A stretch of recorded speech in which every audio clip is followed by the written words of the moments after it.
The tree and the branch is connected. We were programmed to believe that we are separated from the tree, and those ideas make us suffer. What about dropping all ideas? And then you start to feel this joy without reason, this unconditional love that is there. Mm-hmm. The oneness consciousness, or is it like that, something like that? Or? We are all one, and all people who believe that there are branches, what? One? Okay, we are one, but deep inside you feel the separation. Drop the belief that you're separated, and you are aware of the connection, because the connection is always, see, if you are alive, you are connected, and then you can help others by just, reminding them, hey, you're the tree, come with me. But it's not like a technique, it's actually surrender to what is already. Exactly, what it is. And what it is pure life. It's the whole universe with you. You are one with life.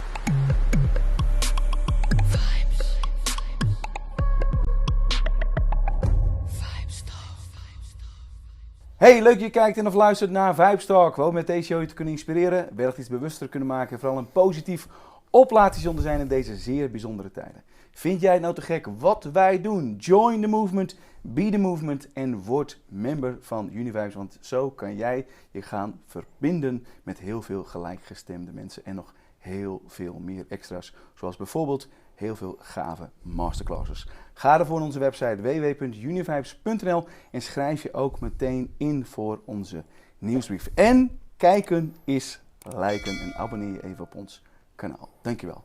Dan ga ik naar mijn zeer bijzondere gast van vandaag. En it's an honor to have you in our show. Welcome to the show, José Antonio Manchado. I hope to pronounce your name very well, but thank you for coming to the studios. Yesterday we had this amazing meeting together. It was unbelievable. I had this session with you. I don't know what happened. It was life-changing. We will discuss it later on, but I read this about you. How do you describe what you're doing? You're an energetic healer? What are you doing? Yeah. Can you tell the people? Well, for a long time, I don't consider myself anything concrete, but when people insist, I would say that I am a mind deprogrammer. You know, for me, the subconscious mind is like a computer, right? So if you change programs that are based on fear, you remove those, then life that is there, because life is supposed to be just a free flow, but when we are not free in our mind, our life starts to follow. And when you deprogram somebody who is living his life out of fear, then they start to feel the freedom that you're feeling today. You know, like, oh, I don't understand, but I feel different. I feel my vision is more expanded. Yes, I'm not exactly. focused in the drama. I'm focused in the possibilities, you know. And that people get shocked, but it's like that. Our subconscious mind are little computers that can be deprogrammed with life energy. For me, life is what we call love, or the energy that keeps us alive, you know. And Prana? Prana is another way to call it, but I think it's bigger. It's we are. I like to give the example that we are a branch in the tree, and when you forget that you are the tree, you start to suffer because you feel that you are an isolated branch, try to live a life by yourself, and you are scared of the tree. But what I'm teaching is, hey, surrender to the tree, and then the tree will take care of you. And then you live an effortless life. You know, your life is guided by the tree. And then you don't use anymore these little voices. We call it ego, separate self. Separate self is telling you that you're a separate branch from the tree. And when you start to live yourself as the tree, miracles start to happen. And then you can help others by just, reminding them, hey, you're the tree, come with me, boom. And you were there and you saw it and you experienced. Yes. But it's hard to logically explain it. Yeah. But how do you make this connection with your own tree? How does it work? You know, for me, it's funny to hear questions like this. You know, like how can you make the connection? The connection is there. Again, if you see the tree and the branch is connected with the tree. But the funny thing is that we were programmed to believe that we are separated from the tree, and that's the problem. The belief in separation. So the only thing I teach is, okay, drop the idea, drop the belief that you're separated, and you are aware of the connection, because the connection is always, see, if you are alive, you are connected. You see, so it's about dropping ideas. We have so many ideas about death, about life, about ourselves, and those ideas make us suffer. What about dropping all ideas? And then you start to feel this joy without reason, this unconditional love that is there. but it's not like a technique. It's actually surrender to what is What already is. exactly what it is, and what it is pure life. It's the whole universe with you. Is it like the oneness consciousness, or is it like that, something like that, or? Yeah, but for example, yesterday was somebody who said, "Okay, I have heard this, and for the first time I experienced it." That's different to have concept, because it's okay, you go to the street, say, hey, we are all one, and all people who believe there are branches, what? One? Okay, this is the fashion, we are one, but deep inside you feel the separation. Mm-hmm. But I like is to experience, people to experience direct, as a direct experience that you are one with life, because we are one with life, not as a conceptual idea, but as a direct experience, And this is what you experienced the other day, and what people are experiencing when I share these teachings with them. Mm-hmm. But what are you doing? You were standing next to me. You were doing this with your hands. It was amazing. I felt the energy. It was unbelievable, powerful. But what are you doing? You're working with the field, or what? Yeah. It's actually there is no one doing anything. It's more like, okay, what I did yesterday, and I explained to you guys, is like another profession that I have is I am a heart translator. So your heart is all the time talking to you. Let's say this energetic field, not the physical heart. The physical heart has already a lot of things to do, with the stress and everything is all the time trying to keep in your life. Exactly. But let's say that the energetic field of the heart, is talking to you. It's your inner guidance. But we are so busy with the mind, but we don't listen, and therefore it will put some messages in your body. But we don't even listen. We tell pills, or we try to escape watching something or doing some activities, but we never actually stop and start to feel what is going on, right? So what I'm doing is, okay, somebody asks me for help, I listen to the heart of the person, and I do the translation, and from there I ask the heart, what can I do? I start to move my hands, and I start to, to move this energy that is there for you, is available for you, and then create some shift where fear starts to dissolve, and life that it was underneath starts to expand and to be all over the place, and then the person feel like in the natural state it should be joy and freedom. How did you learn to listen to the heart energy?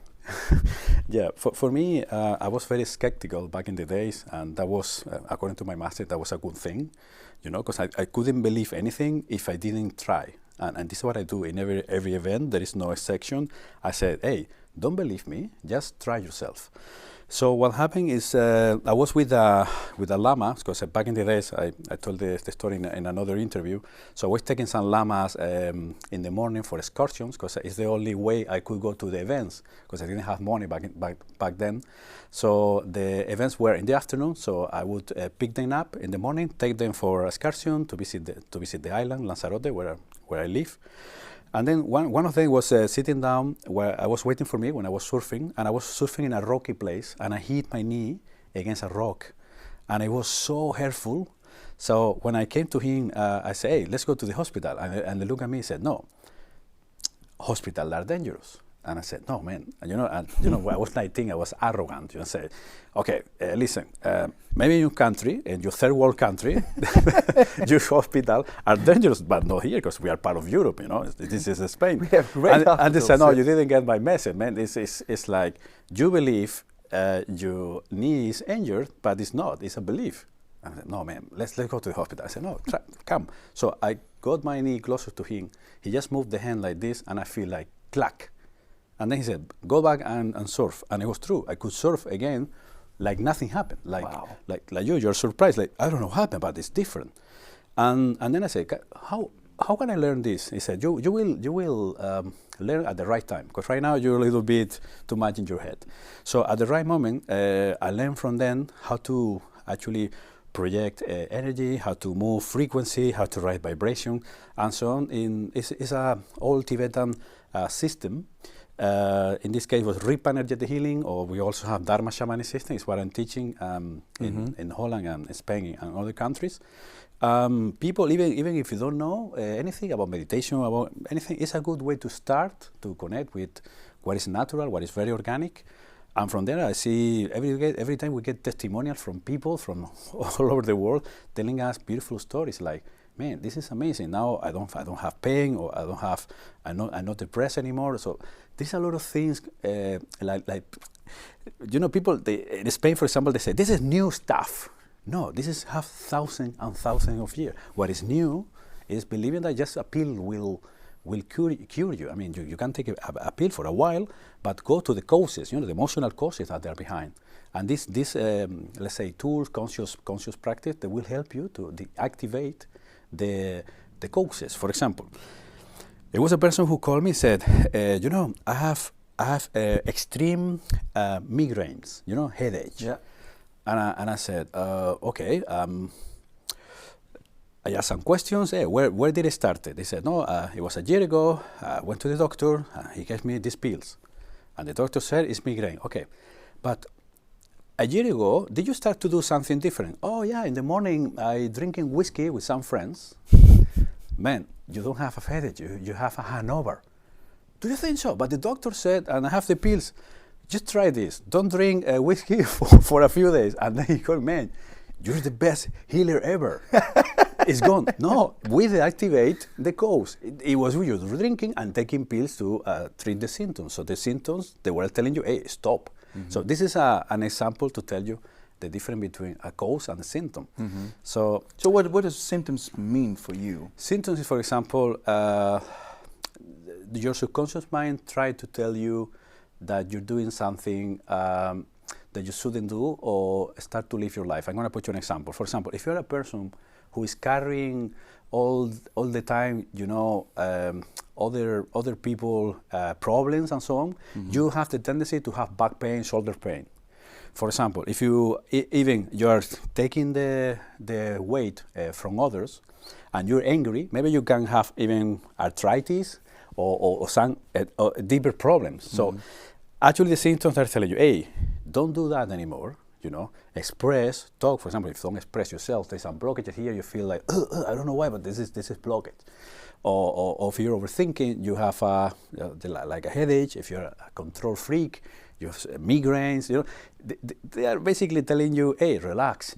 Trust life, enjoy, live your life. Don't use your energy to live for others. I mean, help others, but don't forget about yourself. So symptoms is the way that life is talking to you. Mm. First, it whispers, hey, take it easy, and you don't listen. And then it talks to you, hey, take it easy. You keep on going, maybe taking pills or whatever, and then it screams at you, hey, take it easy. Oh, I feel this. And then when you don't listen, it will hit you, Boom. And then chronic fatigue, or maybe you have to go to the hospital, or maybe you have some issues, like deeper, like cancer even. So we have to start listening to our body. Exactly. Yeah. We have to learn how to listen the whispers of life. Mm. I have first it's like an emotion, like a contraction.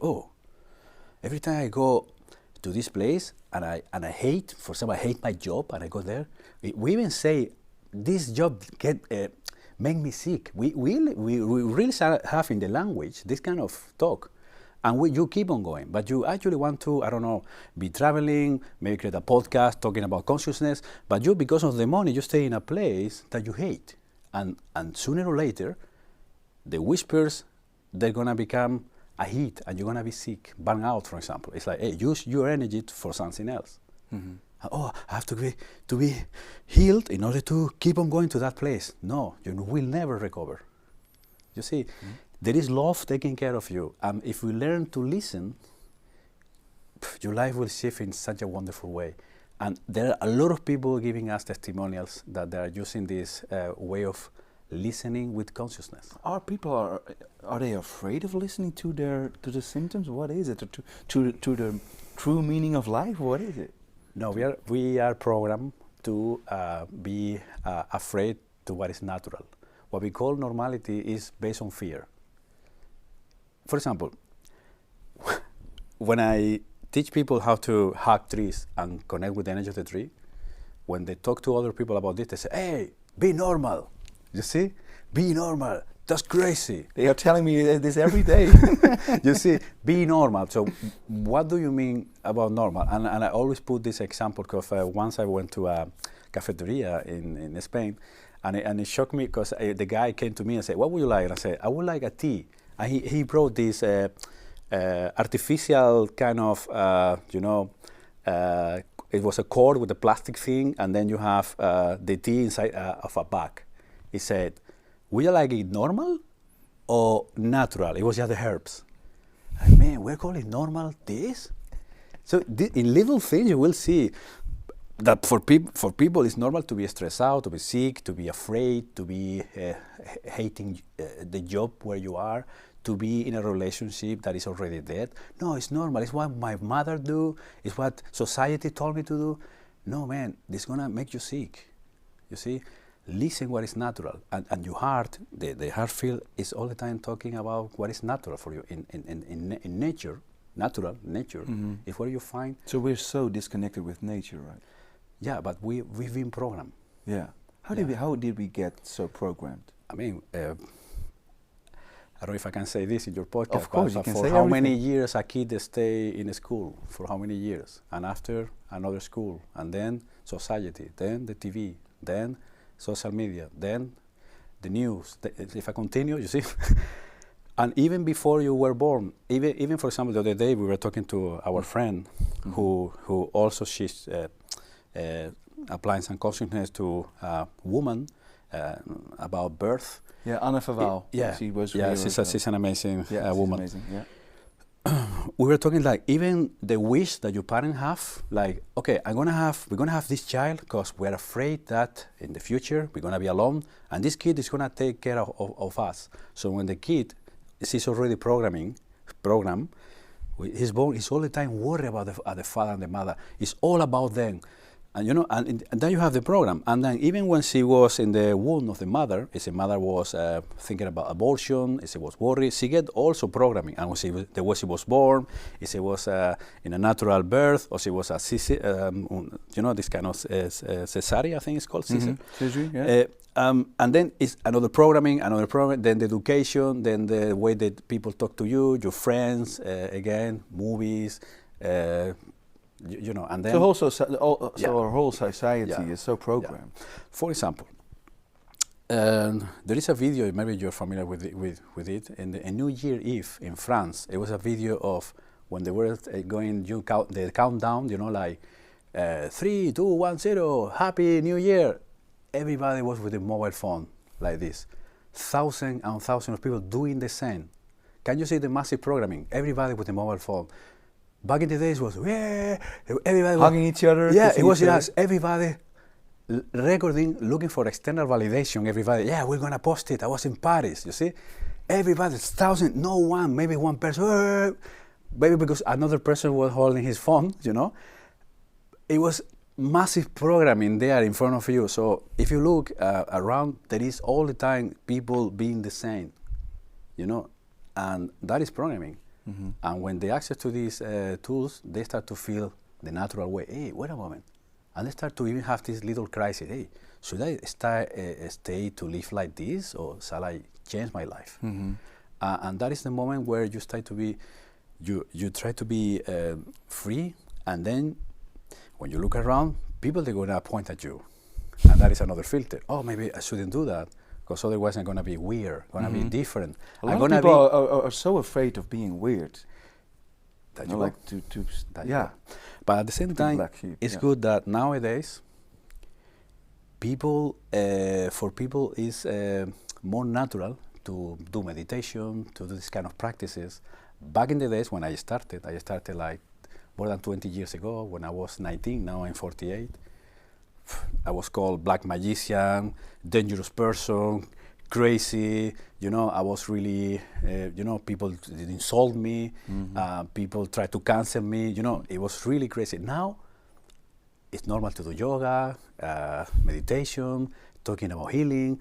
There is no cancellations like this. And I'm amazed because it's something beautiful to see, but at the same time there is a lot of distraction. There's so much distraction, so people cannot focus. Mm-hmm. And that's one thing that back in the days we have. It was not too much distraction, therefore it was easy for us to access to connect deeper with our true self. But now you have to actually, have the purpose of going without distraction, Otherwise, you're going to be lost. And because everybody's doing the same. You see, everybody with the mobile phone, like hypnotized, like, you see?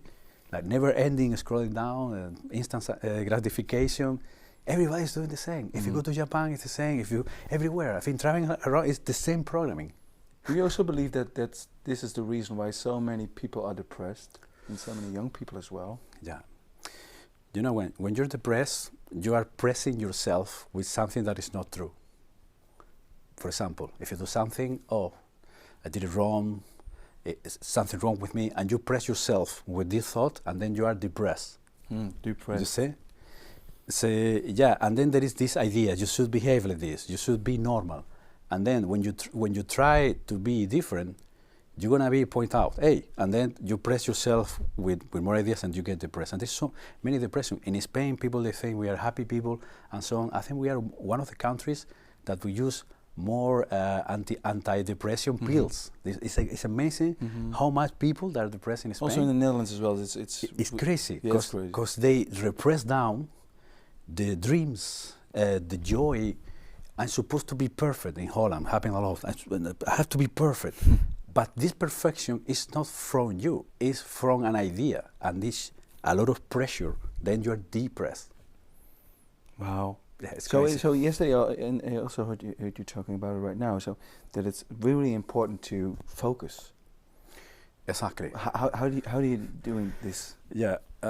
Well, according to my master, when I started, I was 19. They were impressed to see that I could focus in something for 8 hours straight. But funny enough, I learned how to play chess when I was 10 years old, I think 8 or 10 years old, and I was playing a lot of chess. And for me, it was normal to focus in a match or just, with a chess book, looking at the game for 8 hours straight. I could even forget about everything. My mother even was very young. Hey, I told you 3 hours ago that lunch was ready. You're still here. It was like, it was not hypnotized, but it was so present, feeling every movement of the game, right? And for me, funny enough, it was a helpful thing, because my master said, yeah, you can focus in our practice for such a long time, that's going to be beneficial for you. So they told me that one of the things to meditate is to have a strong focus. I mean, for example, when you're doing a meditation, normally you're going to get distracted, like, oh, what about this person? This person replied to me. What about social media? What about after? But you say, no, I'm meditating, and you're there. That's going to help you a lot, because you have a pure focus. You see, there's no distraction. And for me, it helped me a lot. And I try to, what I'm doing also is to remind people that keep your focus, how you say, healthy, you know? Like, don't be distracted with so many things at the same time. Just focus on one thing, then another thing, and then they will find it useful in the meditation, because they can focus. Because we are all over the place. Yes. There's so many distractions, you know, so many apps, so many little ring, yes. Friends, Netflix, everywhere there's distraction. But the one who decide, no, my purpose is inner peace, they start to, they kind of organize themselves in order to have this pure focus, in order to go deeper in the meditations and deeper in the reconnection with the true self. Beautiful. We have a lot of this attraction, and it's unbelievable. I want to go back to your childhood. So I just want to know how did your journey started? Well, for me, it was one moment that for me it changed the way I was as a child, because I was very artistic. When I was a child, if you give me a pen, I would be painting for hours. I love Picasso and all Dalí and all these Spanish artists. And it was a moment that I got as a present a few color pencils, color pen. I wanted to give my mother a present. So my mother went to the supermarket. So I decided to paint a wall with colors. I even did a leather with the chair. So I was painting, and I was like, yeah, my mother's gonna love this. She's gonna think, and the new Dalí, new Picasso. And then I was 5 years old, and my mom came. She looked at the wall. She looked at me, and she said, you're a disgrace, what did you do? And she started to hit me with the shoe. And I was crying, sorry, mom. And then I have this program like, art is hurtful, you know? When I do my art, my family is disappointed at me. And then I repress this down because I wanted to paint, I wanted to draw. I all the time want to be an artist. And then I was started to be depressed because I pressed this down, you see? Yeah. And then it was a moment that for me, I have so much anxiety, panic attacks, because everything was so repressed down, that even I decided to kill myself. But no like a normal way, but surfing with wave and this kind of crazy thing. And then I made my master's. Then I did some deprogramming, and the first thing I did is back to paint again. So now my house is full of paintings. I'm doing exhibitions sometimes. I'm selling paintings, and I'm just painting energy, you know. And that it was a transition because I could express myself, and when I was expressing myself, all this depression, all these repressed things, they start to dissolve. So it was a login for me to discover a path in order to express myself at the same time to be free. Because my purpose in life before was not to disappoint my family, to be because of your program. Exactly. It was a program that normally these programs came like a trauma experience, you know, like a crystallized suffering that is there, and then there's like a program that is running your life. Yeah, so everyone is being programmed, right? So me as well. Everybody. So yeah, everybody. So it's so important to reprogram, or it actually is not important, because at the end of your life you're gonna be back to source, right? So it's not, you see, sooner or later. Plus, pure consciousness said, okay, I'm going to this dual world to experience what is being programmed, and then you're programmed, and then you have the option of being the program or keep the programming until you transcend and back to freedom. So, but it's not this, okay, we have to deprogram the world. No. If you like, because pure consciousness right now is experience itself, for example, through me, through you, through the plants, everything is happening at the same time, but it's only one pure consciousness watching like a little camera through us.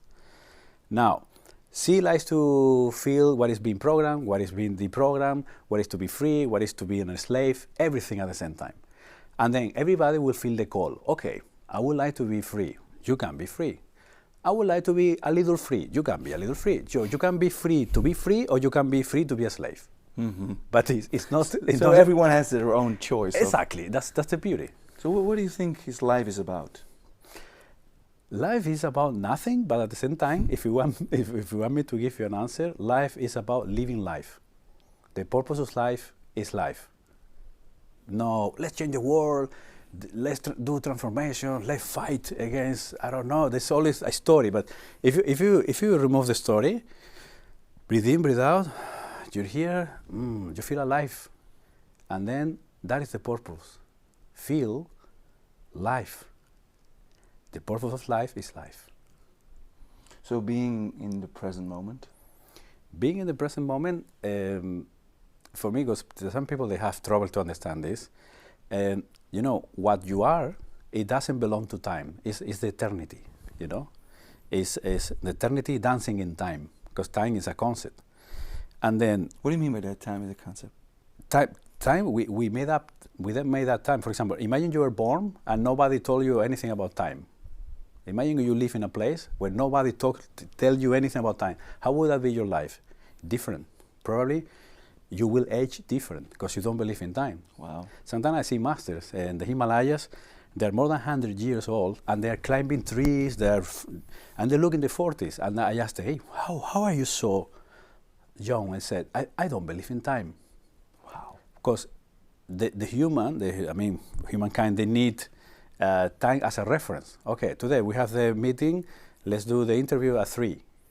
So we do the interview at 3 because we have a reference, but time doesn't exist. Now, the present moment is when you breathe in, breathe out, you collapse time and space. That is the present. It's a gift. Present means a gift. It's not, okay, present moment, 11:11, now, you're thinking there.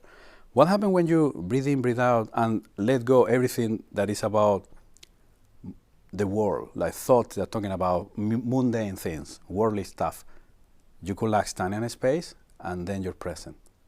You start to feel, man, I'm here, but not in time. You see, I'm here. You see, even after 8 hours, I'm still here. You see? Yeah. In my case, 20, 25 years, I'm still here. I don't get lost anymore. You see? Yeah. That is the real meaning of being present. Wow. So, and you are teaching this also by meditation. It's very, very important for you as well. Yeah, I'm sharing meditation. Meditation is the base. You know, meditation for me is to stop and feel. Because we never stop and we don't feel. We rush and we think. We're doing the opposite. And you are encouraged by society to be productive. Yeah, do things, do. And then the more you do, there is a programming, the more you do, the more you are. Okay. Then instead of being a being, I'm a doing. I'm in the doer, okay. And then you stress out on everything. But when you stop about, like running and you stop and feel, that is meditation. This is the main basic thing. And from there, you go deeper, you learn that when you breathe in, breathe out, you can drop yourself in the space of your heart at will. And from there, people start to have experiences, and those experiences end up to reconnect with your true being. Mm-hmm. So to get to your true being, we have to do this reprogramming, or what do you think? To become your best version? I don't know, but just I'm really into this right now. Like, yeah, okay, how can I involve myself? And but again, because I want you to realize this. There's only one thing here. Is the tree is pure consciousness or is life, and then one branch called Tijn. And Tijn thinks he's separated, and he thinks I have to do things. Again, doer. Yeah. No, it's about stop doing and being and surrender to the tree. Wow. It's undoing. Undoing. When many people come to me, yeah, I've been doing these practices for techniques for 20 years. Come here, breathe in, breathe out, boom. Yes. And that happened to you yesterday. I saw it yesterday. I felt it yesterday. Hey, wait a moment. Why it feels so different now? Because you surrender.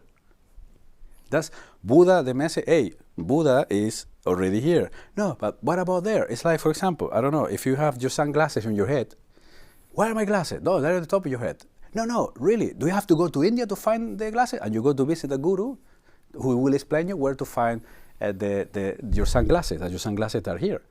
But they're telling you to do these mantras, so many practices, change your diet, dress in orange, do so many things, and in 2 reincarnations, probably you will find your sunglasses. And when they come to me, hey man, stop searching, stop looking for your glasses. Click. Oh man, they were here all the time. It's the same thing, surrender. And then how do I do the surrender? That's the problem. Yeah, that's the problem. Overthinking, right? Overthinking. Overthinking. Yeah. Spiritual thinking. Yeah. Or spiritual seekers. To search outside of. Yeah. Many masters, they say spiritual seeker, not as an insult, but a way to tell you how wrong you are. Because if you're seeking, you cannot find. You see, he's a spiritual seeker. No, stop the seeking part. Okay. Because in the spirituality, people learn new ways of keep on seeking and looking for things and do more. Stop that. Boom. Because it's already exactly yourself. The branch in the tree is already connected. What can I do to feel the connection or to be connected? Today I feel connected. I said, in my retreat especially, can you rephrase this? And they say, oh. And I tell them to the garden, I come with me to the garden, look at the tree, there's a branch, and the branch is telling, what practice can I do to reconnect with the tree? And they start to laugh. Oh, okay. And then they surrender. So right now I'm really in this state of love, how do you call it? Mm-hmm. But it's also a little bit, was my question as well, how can I stay in this kind of being, like... Very simple. right now, in that state of love that you are from yesterday, how life looks like when you look around. Wonderful. Okay, do you want to stay there? Yes. So, very simple. From now on, your priority, your number one priority, is your inner peace. And there, when other challenges or relationships come, you say, no. Inner peace, and from here, I'm gonna interact with you. What people does is they go to a retreat, and then your ex call you, you know what, and they start to have the argument and everything. No, wait a moment. My ex is calling me, okay, maybe not now because I still need some time. I will call you later, and then call her, and you are all the time with your inner peace talking to that person. And then you will see that you will never feel different. It's all the time you're going to be in that love. It's so powerful, and it's so simple. It's very simple. That's what people like about this. They cry, man, I was looking, I was doing this, I was doing that. It's so simple. The power of simplicity. If you go to nature, everything is so simple. The tree is simple, the flower is simple, the birds are singing because they like simplicity. There's no complex sounds, like us that we train to programming on computers to do. I'm gonna sing, I'm not afraid what they're gonna think of me. No, the bird is, hey, you know what? I'm back to silence. You see, that's why many masters, they tell you to go to nature and contemplate. Contemplate means is common, like being one, and template is temple. The temple of your heart. From there, make it oneness. Be there, but don't make it complicated. That's the ego. That's the ego? Yeah. If you see in social media, sometimes you see the information. For example, status in relationship is complicated. Or sometimes people are complaining, hey, how is your new boyfriend? Yeah, but everything is so simple. I'm missing the drama. I'm missing the complexity. I need dopamine. This is programming, because my parents probably they were fighting, and now when I'm in a healthy relationship, I don't feel that's the right relationship for me, because it's boring. So you see, the programming is all over the place. So you also, how can you be in the best relationship with another loving person to stay in that inner peace, right? Yeah. Okay. How do you look at relationships? Yeah. The relationship that we have, they are reflections of how we love ourselves. If I don't love myself, I'm gonna look for another person to give me what I'm not giving to myself. And then the mess start to happen. You see, the drama and everything. Because now I'm demanding and expecting that you have to give me what I'm denying giving me to myself. And then you're gonna be attracted to people where you can learn the lesson to start loving yourself. So if you see a victim woman, will be attracted to abusers or people who will mistreat her. If we take this woman and we change the information, she's not going to be attracted to those people anymore. She's going to be looking for more peaceful partners. So you see, this is an example of how programmed we are. We're looking for people to actually have the lessons, you see? And we call it romantic love. And you see, the romantic love normally finishes. It can start very fast and it finishes very fast, you see? The real love I'm talking about is when you find somebody and instead of expecting that person is going to give you what you think is missing, you're going to actually see that person as a mirror to learn from that person, to see what aspect of yourself they are repressed. Because by yourself, you're by yourself, you cannot see if there is jealousy, if there is insecurities, stuff like that.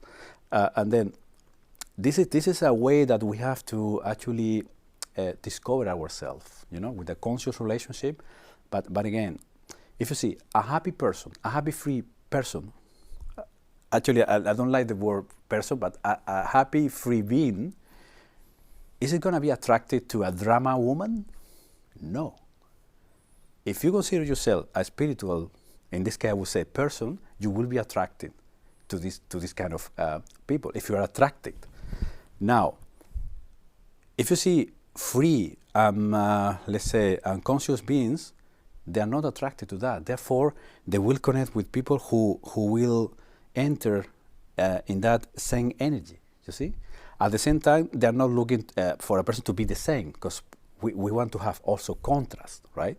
Because there is somebody who said once, if you find somebody who thinks like you, feels like you, do the same things like you, you know, somebody, you know, there is... Needs to be the opposite. Needs to be the opposite, you know, like there is something who shouldn't be there, you know, because you already have that.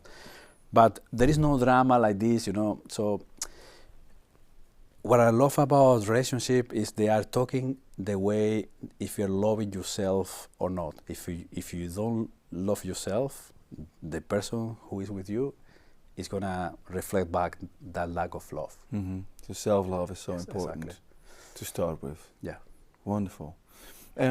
Also, you lived with monks, right, and with other kind of Dalai Lama. What was your greatest lesson which you learned when you were young and there and? Yeah. What I was telling, I met these lamas and I became friends with them, and then they invited me to do my first retreat when I was 19 years old. Okay. Wow. And I stayed there for a month. And I remember when we were going to the monastery, one of the lamas said, "Okay, we're gonna make it more fun." So he took a homeless, crazy person. He was mental unbalanced, and he placed it in the room. And out of 100 people, guess who this crazy man chose as a company? He came to me. He was just here. So when I was meditating, he was here breathing like, and I was like, oh, this is my first retreat, man. I just came for them because for me it was more, I don't want to go, but you're my friends, so I decided to go for them. So after a while they became friends. I didn't want to say no, and that person, he was here breathing, and then I felt, okay, I have to do something. And I tried to do something, but I couldn't. So it was like really, really, but I knew it was like a lesson for me. So I remember that I heard a noise, like somebody threw a stone. And when I opened my eyes, that crazy person threw a stone to a lama, and the lama have a wound, like a bleeding wound here. And I was happy. Oh, now they're gonna kick him out. But the lama just took the stone and said, he came to the homeless and said, I believe this belonged to you. He gave it to him, and he kept a meditation with bleeding face. And I was like, oh no. And then that was me in a moment that I said, oh, something came to me because I dropped myself in my heart. And I said, oh, this crazy person who is nearby is representing the crazy aspect of myself. So I integrate it, I embrace it, I dissolve it in the love in my heart, and then a few seconds after, he moved, I started to bother another lama on the corner. Because you changed? Because I changed that information. That was one of the biggest lessons in my first retreat with them.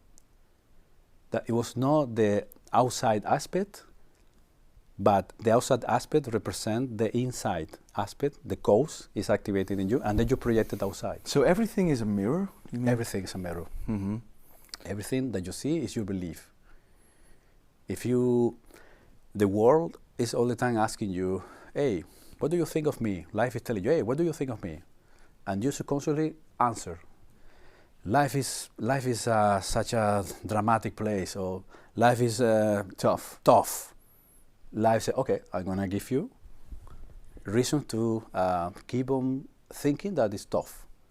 But if you answer, life is a fantastic place to rediscover myself, to share, then this is gonna be your life. Does it have to do with the frequency you send out, or how? Yeah. Yes. Yeah. A frequency is just the result of thinking in one direction, feeling in one direction. That is a frequency.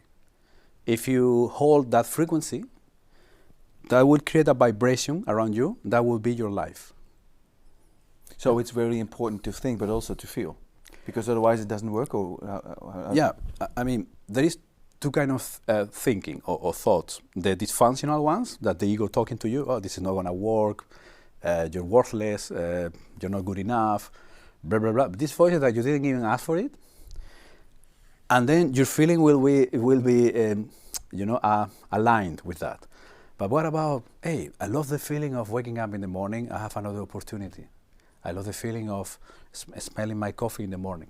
Mm-hmm. You know, this is a gratitude thought, gratitude feeling, a frequency. That frequency, if you sustain that, because normally we do that for a few seconds. Oh, I love the feeling of, okay, my problem, you know. The people they are not consistent. But if you're consistent, that vibration will be a loving vibration and it will create miracles in your life. So, is this also the solution to fear? Because a lot of people are living in fear.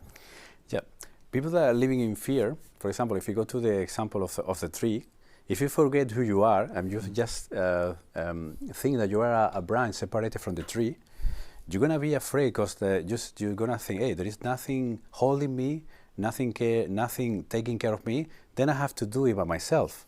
And then you develop these substitutes of the tree, it's called the separate self or the ego mind, in order to give you a reference, and you start to follow those little voices that they are telling you, hey, look for what you already have within, look it outside, like love, freedom. You're going to look it outside or in other branches, but you forget about the tree. So people start to be afraid because if you see a child when it's born, it's already there, feeling free, you know, feeling, whoa, I feel this pure consciousness, I feel the tree. And then we give it a name, and then we tell them, hey, now you have to get a life. Act like this and be like this. And be out there and get a life. And the life is actually, hey, but I'm so alive right now because I'm feeling the tree. But my mother and my father told me there is something even bigger, so I'm going to look for that. And then with this programming and separation, we start to be afraid. There is anxiety all the time, there is the stress, it's also a manifestation of fear. And then the tree has some traits and characteristics, and one is love, appreciation, gratitude. And if you start to implement and apply this in your life, you can get closer to the tree.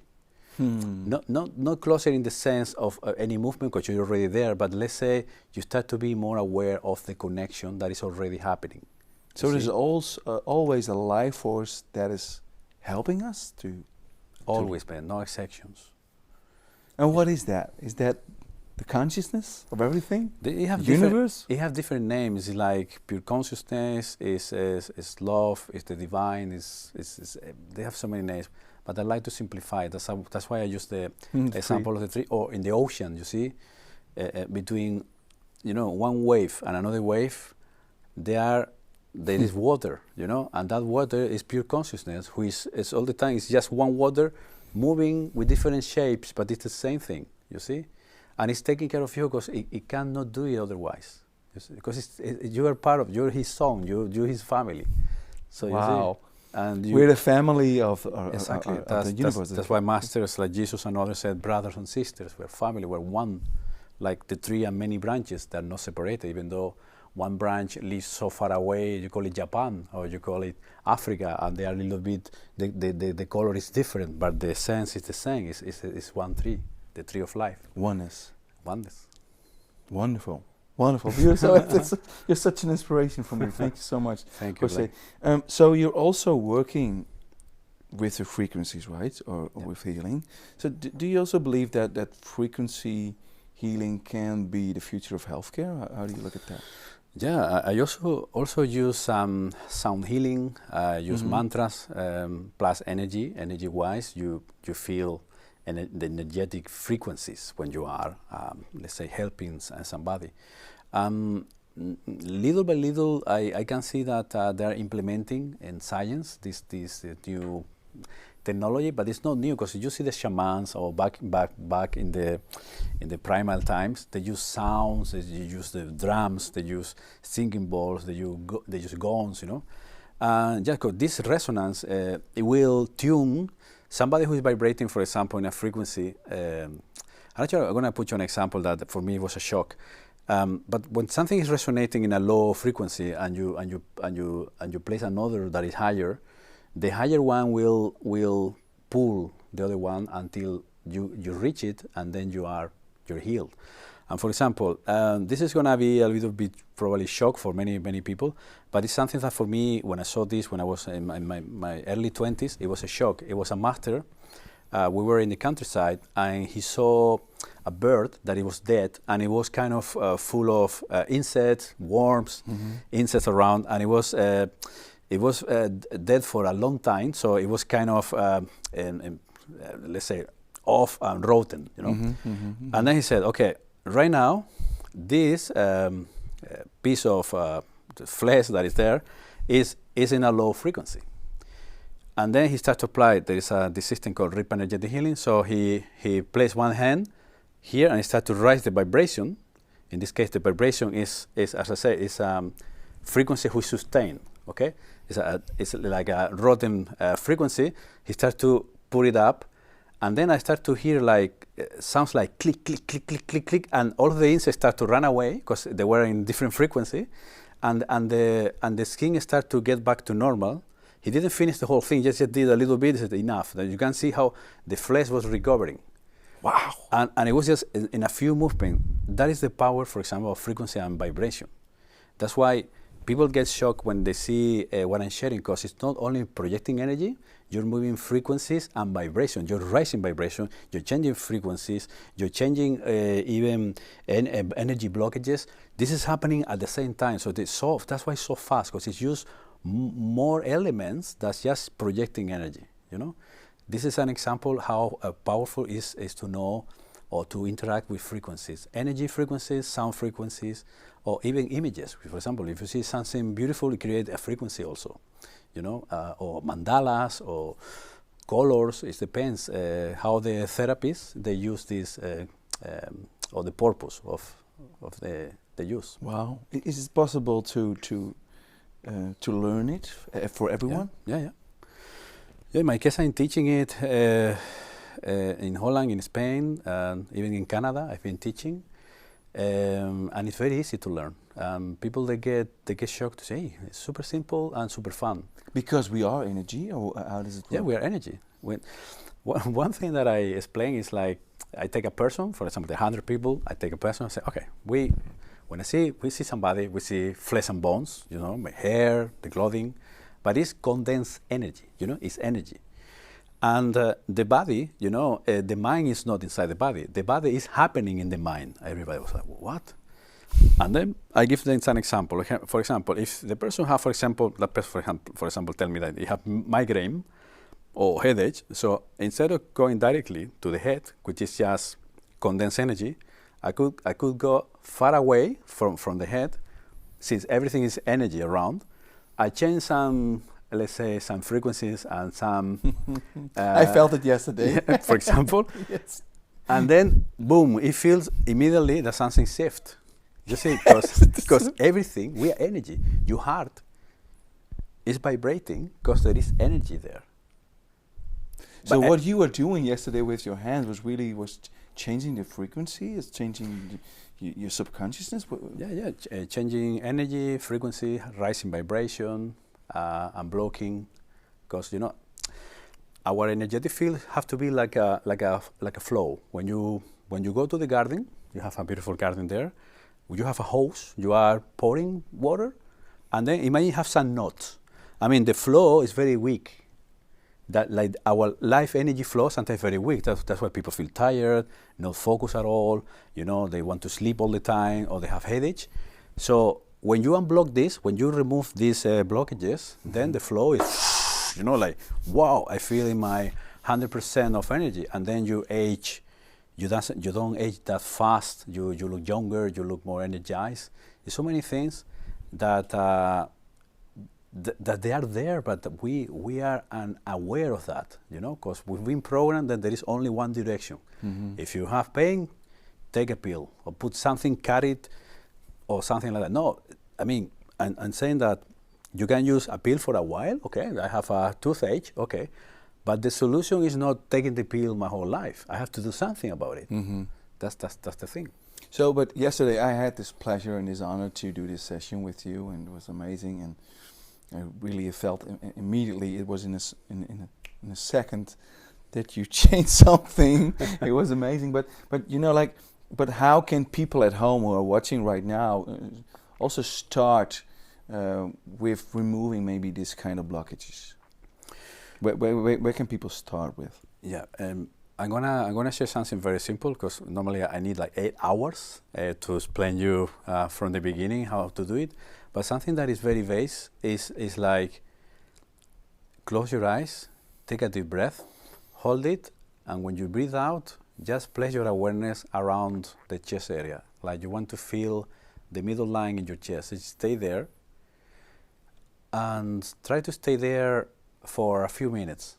Then come back and check what you notice different. You're gonna start feeling that there is more space in the head, the breathing pattern may change, and then do it again until there's a moment that for you is very easy and comfortable to stay there for maybe 20 minutes, 15 minutes. And from there is a good start, because every time you touch that place, you're touching pure consciousness, and the whole system starts to reset, you know? Then use also a little mantra that is very powerful. Every time you're caught up in thought, when the thought comes, you say, hey, I don't know, breathe in, breathe out, let go. What about this? Breathe in, breathe out, I don't know. Breathe in, breathe out. And to be more conscious about all these thoughts and all these things what's going on in your life, right? Yeah, but the thing is, dysfunctional thinking is something that you didn't ask, and it's coming because it's telling you, hey, there is something you need to clean. It's, for example, imagine you're here and you see in a corner like 1,000 flies.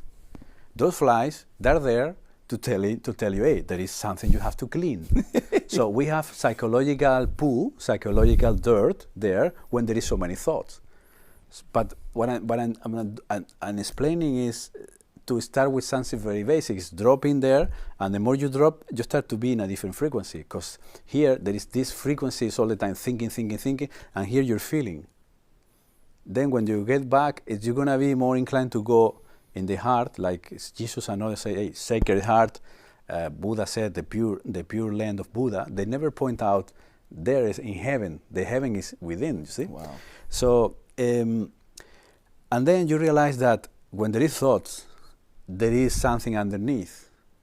Maybe there is a sensation of feeling guilt, a sensation of a resentment, or something that is there, a frustration, something that you repress down, and the flies, that the thoughts. So at the beginning, when you start meditating, your mind is like a dog, and the thoughts, they are like stones. You know, you throw a stone, and the dog chasing all the stones.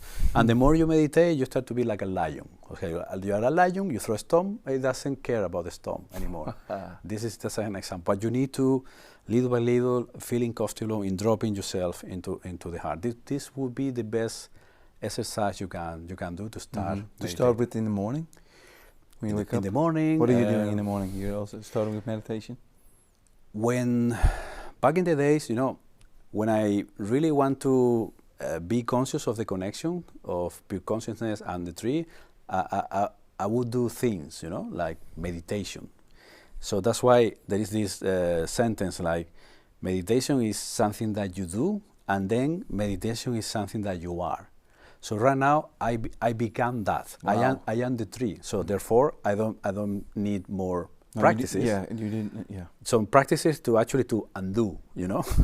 And now I arrive. I'm there. And then I don't need this practice. I'm using actually other kind of practices that I do at night or in my nap time, is lucid dreaming, in order to access deeper in the subconscious mind and keep on deprogramming something that is only can be deprogrammed through lucid dreaming, because you cannot access that deep in a awakening state.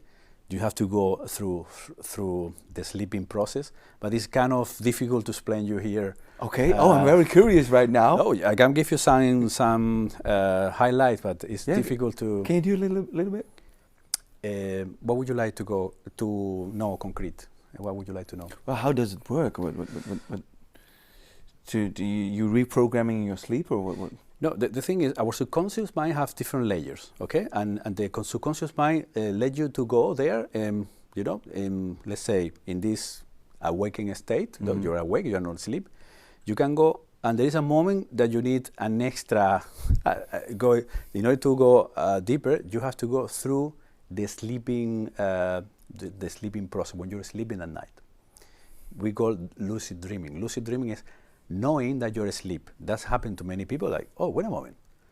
I'm in Africa now, and I was sleeping. Oh, I'm dreaming. And then you can move.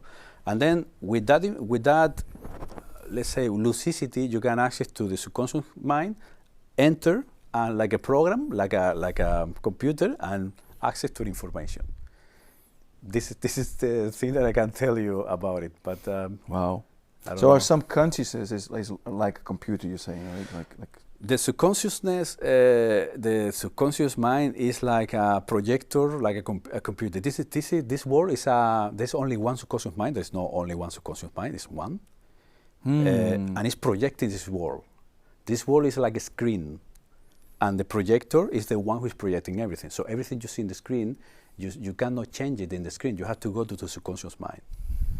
Oh, I'm looking at a horror movie, and you're in the cinema. You go to the projector and change it. Oh, I'm gonna put like a comic, something humorous or a comedian, but you have to go to the subconscious mind or the projector.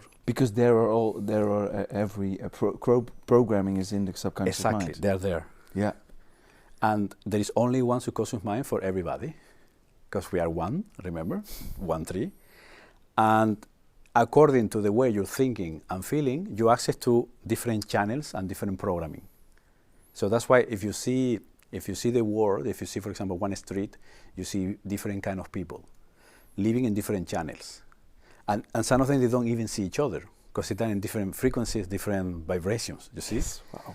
You see somebody who is poor, somebody who is crying, somebody who is super happy, somebody who is high, somebody who is down. You see, but they are in the same subconscious mind, but in different channels. A lot of people are talking right now also that our frequency is changing on planet Earth. What are your thoughts about that? But it's changing because you're changing. You see, you are the world. Oh, they're changing. No, it's you who change. For example, some people come to my events and say, oh, my family is such a, terrible people. They're all the time angry. They come to one retreat. Then, after a month, I see them again. Hey, how are you? You know what? Now my family, they're so nice to me.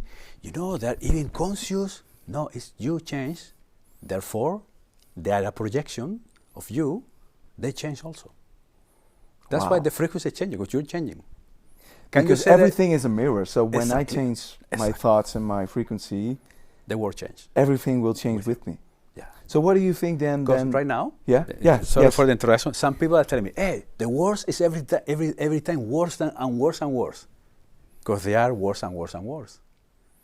And they see that. And you, since you're changing, hey, man, the world is changing. There is more consciousness. Because you are changing. So if we want to go to a beautiful planet, so the answer is to change yourself. Exactly. Gandhi, he used to say, be the change that you want to see in the world. Yes. There you go. But you also see a lot of wars going on. You like the tension in the world, and also you have this other kind of frequency, how you call it. But this is because you still are no 100% change. Because you did, but well, explain. Because when you are totally changed, you will not see the wars anymore. What do you mean by that? Then you transcend the world. Wow. It's like the dream is finished. Imagine you're dreaming, and then you know you're dreaming. Okay, I know I'm dreaming. I know everything about the dream. Then, time for waking up, and then there is nothing, just pure consciousness. Wonderful, José. A lot of people right now also are talking about they want to live their true potential, soul mission whatsoever. Mm-hmm. What do you want to say to those people? Well, that is wonderful. I mean, it's about stopping. Some people, for example, I met somebody who was working in an office. He was there because maybe back in the days he resonated with this, and now he feels, hey, I want to actually be a yoga teacher. I want to create a project that the whole world will benefit, or writing a book. And then stop, be congruent, then go for everything that your heart is telling you. And then you're going to be a healthy being. Mm-hmm. So to live your true potential, it really has to do with Also with being the tree. Exactly. You know, for example, I treat a kid that he was very, he was moving a lot in the school, and the doctors, they tried to medicate him, and he came to me, and I said to him, hey, this kid, he wants to be an artist, and artists, they want to, they want to touch, they want to move, they want to be inspired. Let it be. And they start to take this kid to painting classes and so on. And it was a long time ago. And this kid is doing art. But it was about to get medicated because they thought there was something wrong with him. Yeah. So this is an example to tell you that we all have this seed that is telling us, pour water here, and we're going to create a beautiful life. But some people say, no, this is not normal. This is dangerous. Don't do that. Go to the office. Go like your father. Work in the restaurant with him. And then you when you're doing something different, you feel inside, coffee, more coffee, maybe some marijuana. I don't know. Whatever you need. I'm not saying smoking or anything is wrong. When you need this, in order to keep with your life, is my point, you need substances to ease up the pain of not following your true path. That is powerful. Yeah. But many people now, they have more chances than before of going. Right now you have access to internet, to access to information or to share, hey, I'm doing this, would you like some? Boom, boom, it's fantastic. We have such great opportunities, and a lot of people are following this. Wonderful. What beautiful it would be that children in school would learn about consciousness. This is going to happen soon, I'm sure. Yes? Yeah. Are you seeing it already? I'm seeing it, and a lot of teachers that are coming to my events. Oh, yes? Wow. And they are sending out the message. That would be wonderful, right? It is a lot of things going on. Yes. Yeah. Because what do you think how it will change the world? We can raise our children with consciousness. Again, first we have to change ourselves, having that lovely established. Yeah, lovely answer. From there, have fun. And one of the fun is sharing with kids. Before COVID, it was easier to access to schools in Spain, and some students who have kids, they were doing some meditation activities with them. They were even using frequency with singing bowls, and the teachers and the parents, they said that the kids who were more hyperactive, they were more relaxed, more focused. There are so many, let's say, beautiful things that they are doing, and I think sooner or later this is going to be the future of the education. I think so. Because first something had to fail. And now it's I mean, I don't have to say, but you can see it. And then something new had to come. But first, the what is before have to fail. The system has to. Yeah. And we are watching it right now. Yeah. Is it one of your main purposes in life? No. No. No. What I said is I don't have a purpose, because for me. When I look at the world, for me it's an illusion. The world is just doing its things, Pure consciousness came to this world to observe duality. It's like, okay, it was a thought. The Course of Miracles and Advaita and others, they talk about this. They said, okay, pure consciousness was just feeling itself in this state of pure love, and then you have a crazy thought, hey, how would that be something different from me? Something that is dual, death and life, black and white, day and night, health and sickness, how would that be? And then, like you, for example, you think, hey, how would it be a life in Hawaii? And just you start to think, you see yourself surfing, maybe drinking some exotic drinks. So pure consciousness have this idea, hey, how would that be? And then it have this one mind, one subconscious mind, then it project this. And then many people are here, you see? And then, hey, let's change the world. No, just change yourself from the idea that you're separated from source. And then when you're one with source, when you look with the eyes of source, you see that everything is perfect the way it is. You see? Wow. But if you try to fight, to change, like your purpose is changing, good luck with that. You're going to end up sick probably. Or maybe dead, you see? Or maybe they will do the statue.